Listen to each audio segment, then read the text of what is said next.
Hey everyone, welcome to the Unforeseen Journey podcast. So let's get into it this week. I want to run through with you what I believe are some simple principles about how you can become fit for life. And we'll talk about kind of the starting point for that. But this is probably the thing I go through these cycles of having moments of what I would say a clarity, and then I go through periods of feeling almost like stuck and like I'm struggling to put the pieces of a jigsaw puzzle together. And I've experienced one of those feelings of being stuck over the last few weeks, and that has caused me quite openly to kind of lean into some of my previous limiters, which is like this idea of tinkering and becoming impatient and frustrated with the process. But quite simply, today I was reminded of the fact that if we allow these things to be, they will come to fruition at the point in which they're supposed to.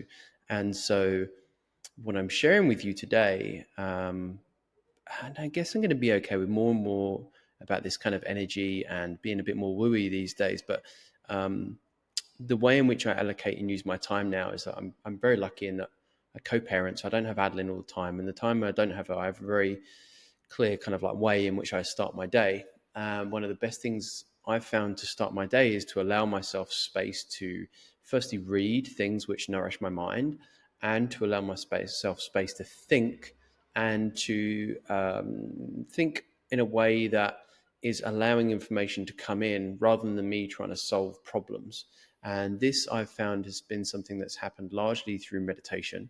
And it's helped me put ideas together in such a way that I think help me navigate what I'm doing as a coach. And so that's the thing. And for the last few weeks, I've been kind of in my head going through this course, which I've told you about, Impact Accelerator, and that is really about me producing my life's work into a coaching program to help people live a life that feels like theirs. It's an amazing process, but in that process, there's moments of real vulnerability as we talk through your story, your limiters, your mission, your vision, and all those kind of things. And the thing that was coming up to me from that is like, wow, this is what I want to do. This is 100% my mission, is to help people realize and live a life that they want to be happy in, that they can face the challenges that will come up along the way, and that they're just going to be fucking kicking ass.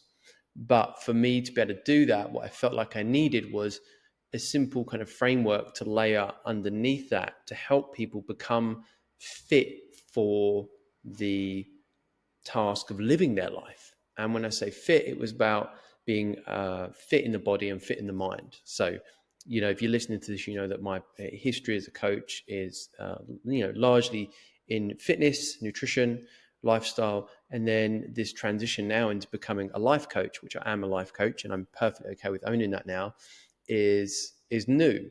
And in that, I I wanted to make sure it's important to me to appreciate, to truly help people live their own lives, they had to be fit for life. And I could bring all the knowledge of the last 10 years of fitness coaching, performance coaching, nutrition coaching into that. And so I needed some principles. I needed a framework. And I was struggling over the last couple of weeks, and that manifests in me tinkering with things. It manifests in me kind of like feeling blocked energetically. But today I had a moment, and I was reading a book. I want to share the book. It's a bit of a crazy one. I'll share it another time. But I was reading a book, and it wasn't about that. And I just had this like bang, this thing of like the principles. And so what I want to talk to you today about is those principles, and share them with you and put them out into the universe. And hopefully they may help you if you are struggling to gain clarity on the things that are maybe missing or broken right now, which will help you live a life that is one where you're physically and mentally and emotionally capable of doing that which you want to do. So this conversation today isn't about us figuring out exactly what the content of your life should be in terms of the things you do, the things that light you up, your career, your connections, your craft, whatever you want to call it. This is simply about what's the the principles for an operating system to enable you to live whatever life you choose to live. And that's what I want to cover today. And there are an infinite amount of other things we could talk about here, but in a world where we're overwhelmed with information, I wanted to try and dilute this down into simple principles. So each aspect has 5 separate principles, and there's 4 different aspects. There's 20 points here, which I don't think is too overwhelming if we're talking about a framework to live our lives. And I would encourage you, as you listen to this, to consider which of them resonate with you and which don't. Okay, which ones do you think, oh yeah, I've got that in check, and which don't? And those are the ones where you should put your attention. And so let's get into this now. So to be fit, for fitness as it's defined is the quality of being suitable to fulfill a particular role or task. So to be fit for life for me, and again, this is the N equals 1. This is my framework, whatever. If you don't agree with it, then you don't have to agree with it. That's the point. But this is my framework, and a framework that I want to apply with my coaching clients, because I believe, based on my own experience, 43 years on the planet, that all these things are helping me live a life that feels truly aligned. And that's where this comes from. And it comes from the experience of helping others implement these things and seeing the fruits of the expression of these principles. So to be fit for life is to be physically capable and connected with your body, right? Secondly, to be nourished energetically to fuel the demands of your life.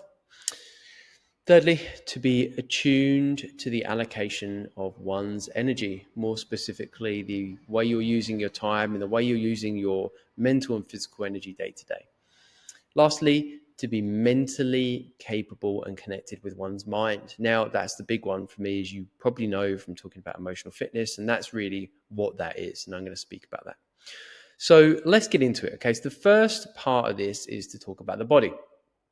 And when I say the body, there are 2 aspects to this. There's the movement, exercise, physicality side, and there's the nutrition, nourishment, energy side of it. Okay, so I think this is, it's all interlinked. Each one of these connects to the other one. But if we can think of them as simple operating principles in and of themselves, and we can try and go, okay, am I ticking the box on some or most of these? Then we'll be doing well. Okay, so movement. Let's get into it. So first of all, first principle. Let's go. Move every day in some way with intention. Our bodies are designed to move in space. We get energy from movement, and to remain still physically is to remain stagnant in every possible way. So the nature of our current existence is one where we're very sedentary. I'm sitting down saying this to you at this very moment. That is not how we're designed to be. We get so much from movement in terms of energy. We get so much out of it in terms of understanding ourselves, that we should, in some way, I believe, move every day. This doesn't have to be a crazy workout. That's not what I'm saying. Although, paradoxically, I have found as I've aged, I feel better when I work out every day. So I do work out in some way every day, but it's not like crazy. The thing I now adjust and I'm conscious of as I've aged is the intensity, and the intensity is way lower, but actually the volume probably is a bit higher. So move every day in some way with intention. That's it. Could be yoga, could be a walk, whatever it is. Number 2, gain strength. Truly, if we're looking at being fit for life in this moment and to be fit for life in terms of longevity, having strength in our bodies is the thing that's going to enable us to perform the things we enjoy in life now, and it's going to help us battle the declining physical capacity we will be likely to experience as we age, because one of the big most significant factors to that is a loss of muscle mass. And so if we can be strong, we can engage in resistance training, weight training regularly, it's going to help us both now and in the future. Number 3, to move in space in a sustainable way. Okay, so this is about allowing our heart and lungs to function in such a way to produce sustained aerobic efforts. And this allows us tremendous mental and physical benefits. I know this maybe sounds over convoluted, but this is simply about getting your heart and lungs to function optimally, to tax them enough so that they have to work, but not so much that it becomes unsustainable, which we'll talk about in a minute. To have a healthy heart and lungs is obviously going to be massively important for you to enjoy life again now and well out in the future. Number 4, to expose ourselves to hard, unsustainable efforts. We live in a time of excess comfort. The exposure to hard physical challenge, I believe, not only creates physical resilience, but mental fortitude as well. I was talking to a client about this the other day, and his daughters who have done incredibly well in their educations. And he said one of the things he puts it down to is at a young age, they got into sport and they learned through sport that to get good at any sport or physical endeavor, you have to fucking work. And I think that's the thing, that if we expose ourselves to hard physical challenges that are almost unsustainable and that we are okay with failing at, we will learn that life is about work. And through work, we become what we are capable of being. It's the human experience is not one designed around comfort. It's designed towards growth, and growth is always an exchange of energy. We have to give energy to growth. It's never going to just happen. Number 5, play and explore. So this is the big one for me at this point in my life. We're capable of so much in our bodies. We can explore different movements. We can explore things which we do. We feel good. Think of when you're a kid and you used to like climb trees and play and do things physically that just connected you with your body. But somehow in life, we get so rigid and structured, even in terms of how we think of movement. Strength training is very stuck in what we call the sagittal plane. You're just up and down, but the body is capable of all these things through things like dance and like yoga as well is a good one. But play and explore what the body can do. Massively important. I would much rather you spend time doing that than an hour stretching every day. Like, move your body in space. Okay, so that's aspect 1 of the body. Aspect 2 is nutrition, nourishment, and energy. So here we go. Number 1, follow simple principles. We overcomplicate nutrition to the nth degree, I believe, purely because there's such an agenda to the people who speak about the complexity of what nutrition should be in their eyes. But nutrition is really fucking simple. The fact it's become overcomplicated is because on top of the principles, we've got this society of consumption and comfort and the the industries that exist within us now to make money off of highly processed foods, etc., that they're going to layer in on top of the principles all this other shit which distracts us from the simplicity of nutrition, and that's it, right? So in fact, I think CrossFit kind of nailed this back in the day when they talked about nutrition. And it really is this: to eat a diet that's balanced in protein, fruits, vegetables, nuts, seeds, and carbohydrates when appropriate, and fats, and all the good things that you should be eating. And this isn't me to get on my high horse and to be presumptive of what I think you do or don't know, but I would probably hazard a guess that if I was to put a plate of food in front of you, you would be able to identify whether you thought that food would nourish your body or it wouldn't nourish your body. And it's really simple, because if you want it in a simple line, it's like the less processed the food is, the better it's generally going to be for you. Okay. Number 2, embrace the pleasure of food. Okay. So here's the thing, right? Balance in nutrition is following a way of eating that nourishes your body 80% of the time. But the other 20% of it, embrace the pleasure of the foods that make you fucking feel good, right? Optimal nutrition, which is maybe the first part of this, is also probably quite boring, okay? And if I tell you just, live a life where you're optimally nourishing your body, you're going to miss out on one of the big pleasures of life, which is like indulgent food. It's just understanding the balance within which you can have those things both exist, and that is okay. And so the golden ratio of all these things in life is generally 80% of the time you're eating food that is nourishing your body. The other 20% of the time, go for it. Fucking enjoy some ice cream, enjoy some pizza, whatever it is, and give a fuck. Like, enjoy it. Food is to be enjoyed. I do not subscribe to this idea of like optimal nutrition all the time. It's fucking boring. Okay. Thirdly, right, nourishment first. Right, we exist in this culture where we look at nutrition as a diet, and the word diet for me generally means restriction. It means I am not having this. But if we can shift that frame, that perspective, and instead say, look, this is about nourishment. What is the food that I can put in my body that's going to nourish my body and my mind?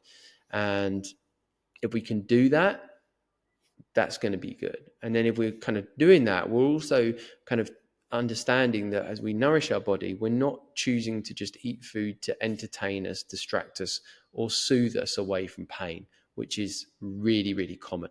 And much of what modern highly processed foods are foods that are there to entertain you, distract you, or soothe you.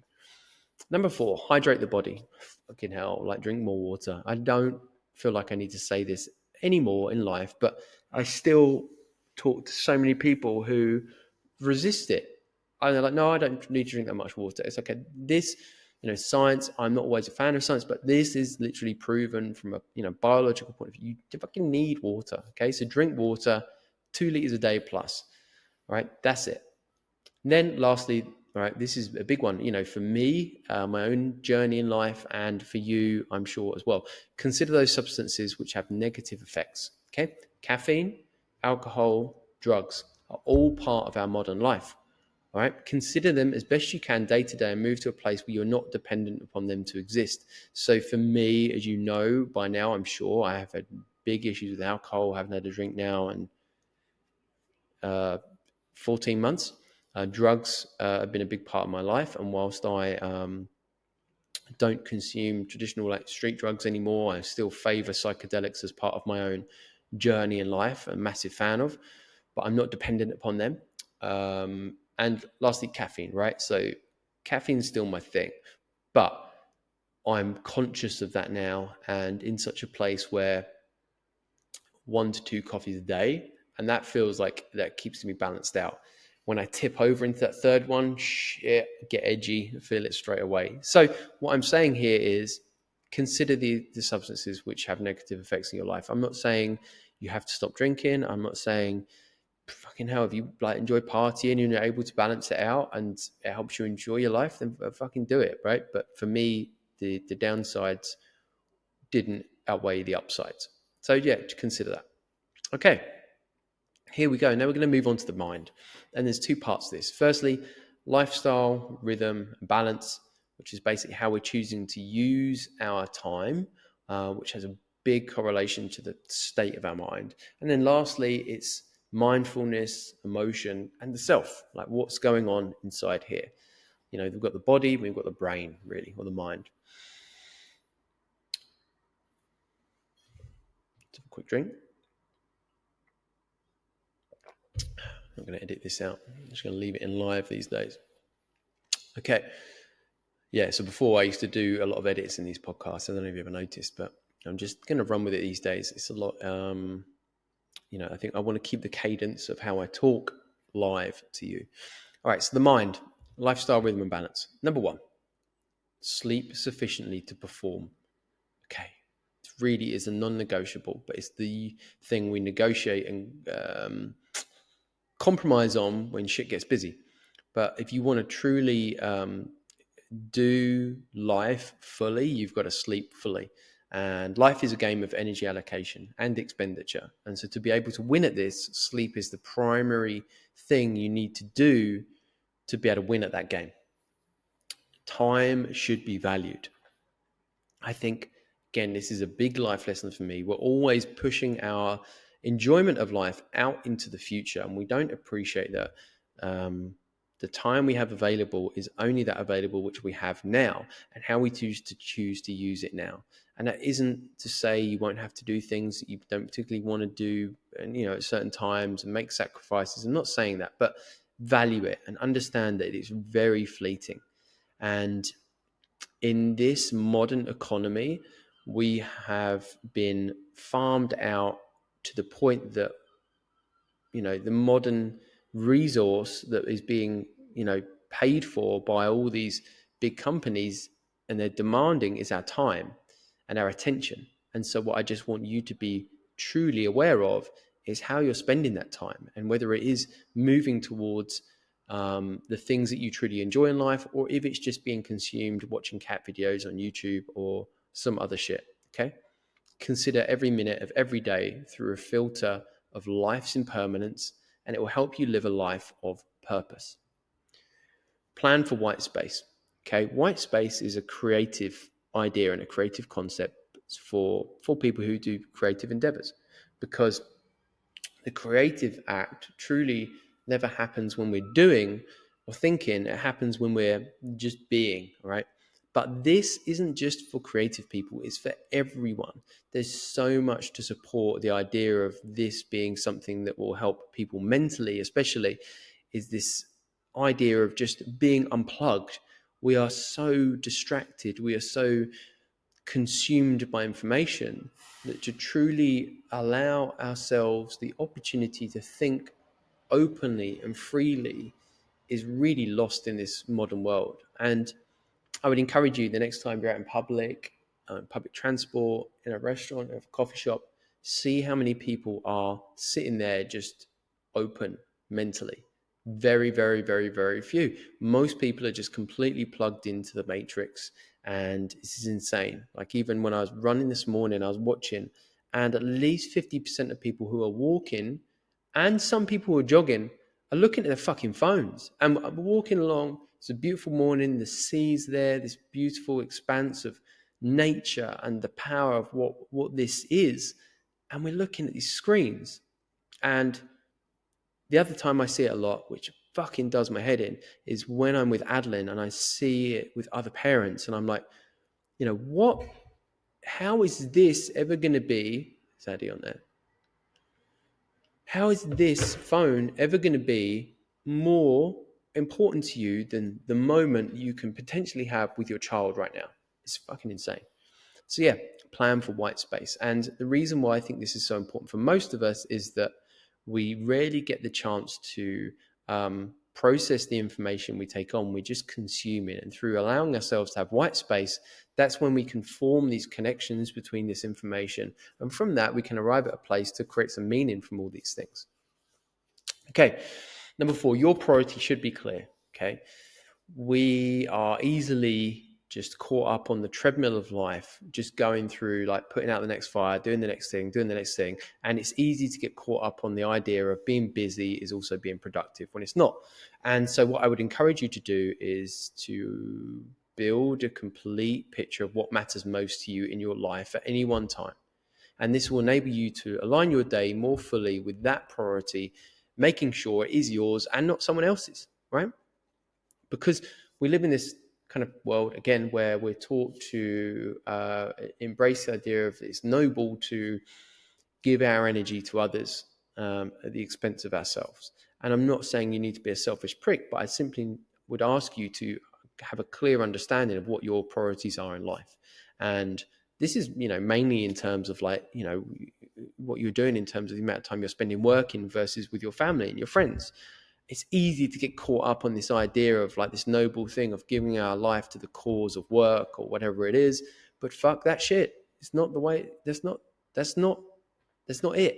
Okay. And I need to tell you that. And if you're continuing to tell yourself that because, well, it's the culture, it's what you believe in, well, that's fucked. Okay. And, I guess truthfully, if that is your priority, that is your priority. But the other end of this is a moment where you'll recognize that your priorities were kind of fucked. So don't do that. Okay, lastly, doing versus being. And this is very much similar to what I've spoken about here. Similar to white space, we live in a time of constant progression, biasing achievement.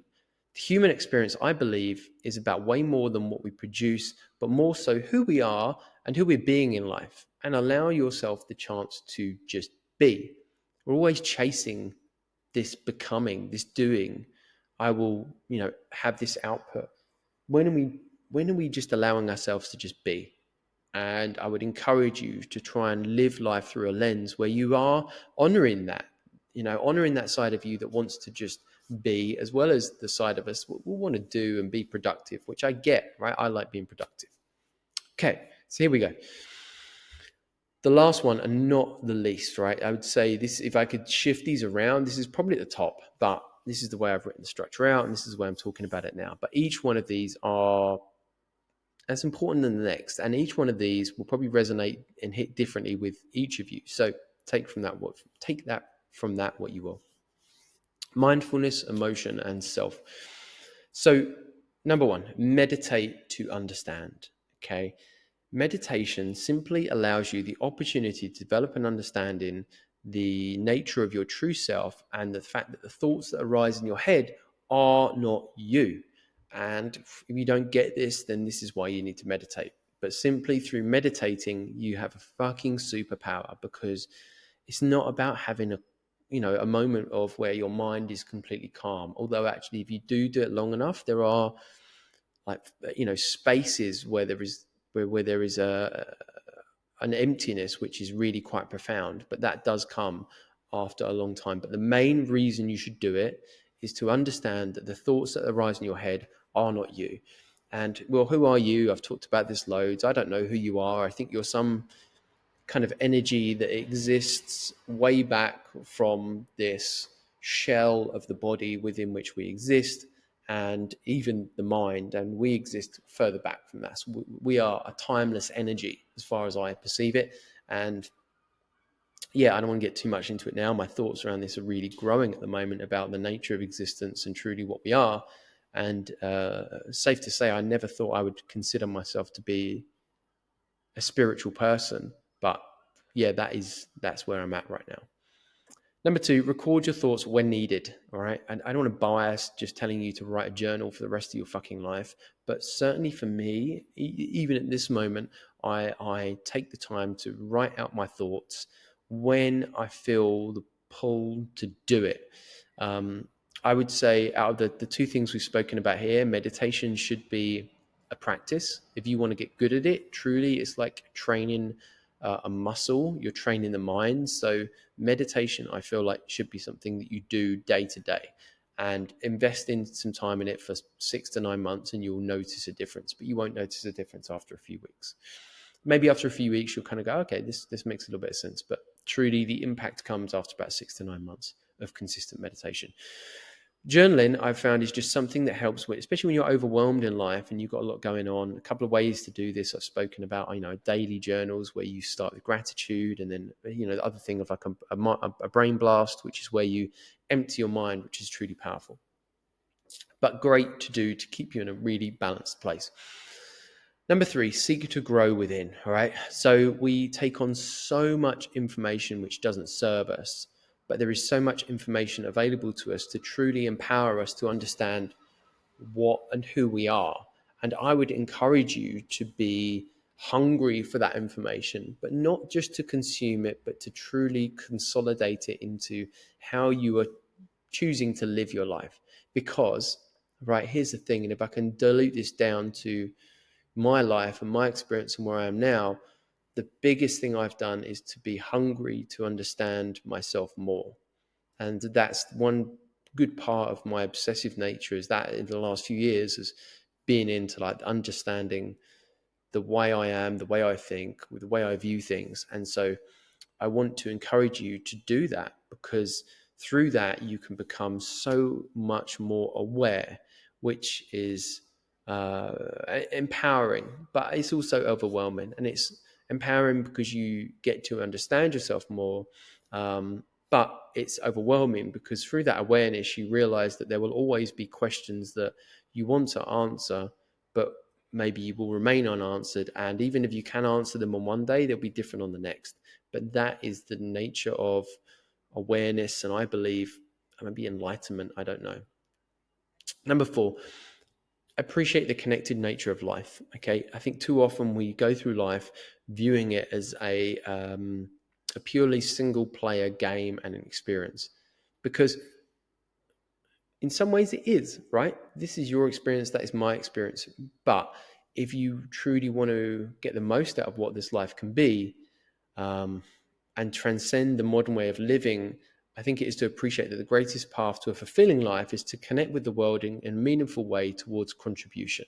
All right. We are all walking along in our own heads, fighting our own battles. And I look out my window here in Eastbourne, there's people wandering past, all, living their own lives, but we're all so connected energetically in terms of being a cellular level. We're all so connected. And I think if we can truly embrace that in our own lives individually, we will be able to have a much more meaningful life and obviously be fit to enjoy life more. Last but not least, this one I think is the big thing to try and push. The way in which you look at life is the way in which you experience life, and that is truly something which has helped me navigate a tough period of time in my life. Perspective matters more than anything. How we view the events of life determine not only how we feel about them, but I think what happens from that moment on. So try and shift your perspective from one that is based around fear towards love. The way in which our society functions is one that is fueled by fear, right? News, media, government, consumerism is based around fear, right? It's based around this idea of like always, pushing fear into us to become better consumers, more submissive citizens, if you want to call us that. And I would encourage you to shift that and move away from that and to view everything through a lens of love and to believe that the universe is here and it's a loving thing and that, people are inherently good and that the things that happen to us, even the bad things, are just events and that, in some way the horrendous things that may happen to you in your life are all serve some part of something which I can't express and I don't want to express in this moment because I think it will make you think I'm going completely crazy. So just try and believe me that if you can view life through a lens of love, you will start to experience so much more peace within yourself. You will experience so much more calmness around the actions of other people, because from that place of love, you can start to view everything they do in that way and have a lot more of an understanding and sympathy towards them. And then lastly, to do this, you're going to experience more joy, more happiness, and more fulfillment at every moment, because living in a state of love is truly about, I believe, existing in this moment. Existing in fear is about living in the past or living in the future, right? But to live in a state of pure love and bliss is to live in this moment. Okay, that's the principles. That's what came to me this morning. I actually wrote that out in about 10 minutes, all of that and some other bits. But those are the principles, and I wanted to share them with you today, and I hope they help you. And this is just literally like how we enter into the experience of life. And I think if we can do this, and then on top of this, we can start to figure out what are our values, what are the things we want to allow to happen to enjoy the values that we place the most importance on in life. And then from that, we can design a life that feels like ours. So yeah, thank you for taking the time to listen. I know this is one that's been a bit more technical and not me talking about my own experiences, but this is my own experience. If I could put it in this is me putting my own experience in 20 points, right? So yeah, have a great week. I have decided to crack the fuck on with decorating and get that done this week. It's absolutely doing my head in. So I'm going to have that done by the end of the week. I should have a bed. I'm having a nightmare with UPS delivering a frigging mattress. But yeah, life is really, really good. Yeah, it's really good. Take care of yourselves. Bye-bye.